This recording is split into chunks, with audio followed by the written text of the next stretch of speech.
दोस्तों, जैसा कि मैंने आपको पिछली वीडियो में थर्ड सेमेस्टर के डीसी जनरेटर के भाग 1 पर चर्चा किया था हम लोगों ने, यह दूसरे भाग है। इस वीडियो में हम आर्मेचर वाइंडिंग, कम्यूटेटर और ब्रूस तथा ब्रूस होल्डर के विषय में हम चर्चा करेंगे। तो आइए शुरू करते हैं इस वीडियो को। तो देखिए, जो आर्मेचर वाइंडिंग होती है, यह आर्मेचर कोर की स्लॉटों को फिट किए गए कॉइलों को कहते हैं। मतलब कि जो आर्मेचर की जो कोर की जो स्लॉटें होती हैं, इसमें जब हम फिट करते हैं जो कॉइलें, उसी को हम आर्मेचर वाइंडिंग बोलते हैं।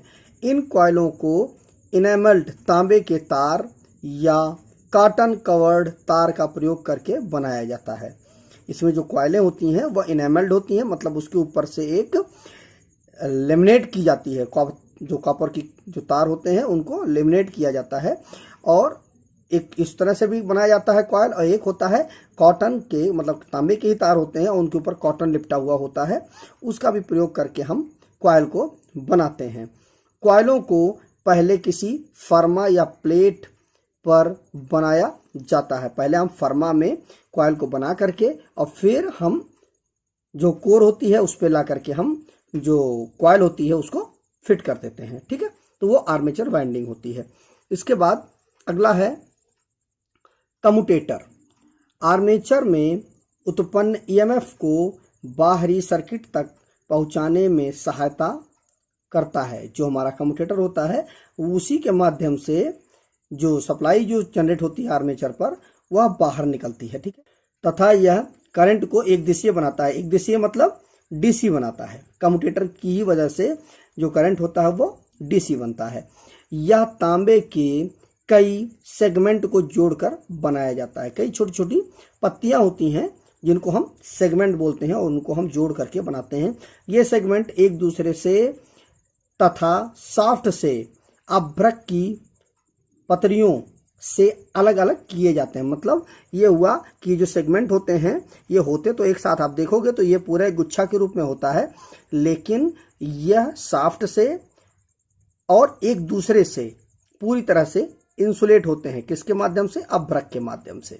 ठीक है, जोड़ने पर ये एक गोल सिलेंडर के रूप में हो जाते हैं।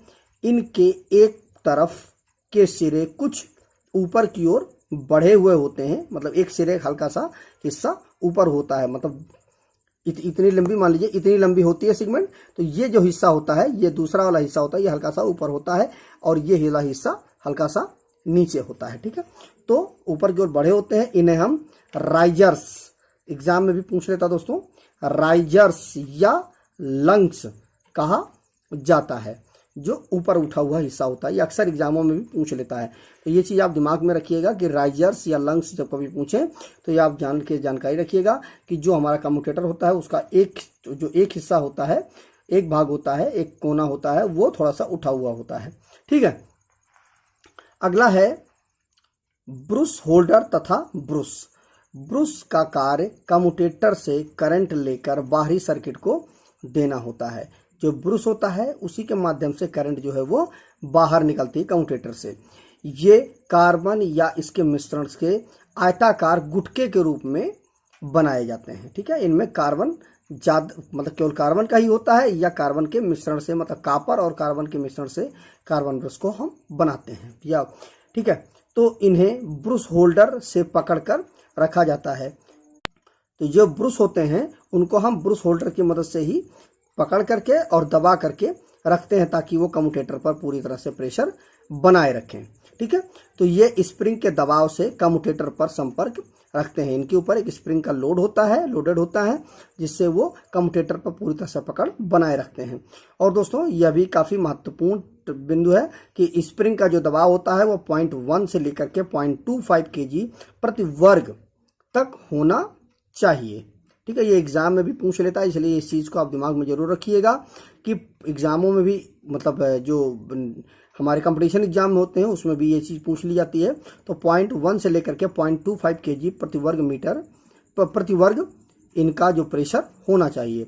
ब्रूस के साथ एक फ्लेक्सिबल तार या केबल लगी हुई होती है, मतलब जो ब्रूस होता है उसमें एक लगी होती है, एक तार लगा होता है, इसे हम पिगटेल कहते हैं। यह भी एग्जाम में काफ़ी पूछ लेता है कि पिगटेल किसे कहते हैं। तो जो कार्बन ब्रश के ऊपर जो एक तार लगा हुआ होता है, जो कार्बन ब्रश के साथ पूरी तरह से कनेक्टेड होता है, उसी को हम पिगटेल कहते हैं। ठीक है, तो ये रहा दोस्तों आर्मेचर वाइंडिंग, कम्यूटेटर और ब्रश तथा ब्रश होल्डर के विषय में जानकारी। मुझे उम्मीद है कि ये वीडियो आपको पसंद आया होगा। तो अगर दोस्तों वीडियो अच्छा लगा हो तो वीडियो को लाइक शेयर तो करिएगा ही करिएगा। चैनल को सब्सक्राइब करके और नोटिफिकेशन बेल आइकन को जरूर प्रेस कर दीजिएगा। तो मिलते हैं एक नए वीडियो के साथ, और इस वीडियो को पूरा का पूरा ध्यानपूर्वक और धैर्यपूर्वक देखने के लिए आपका बहुत बहुत धन्यवाद।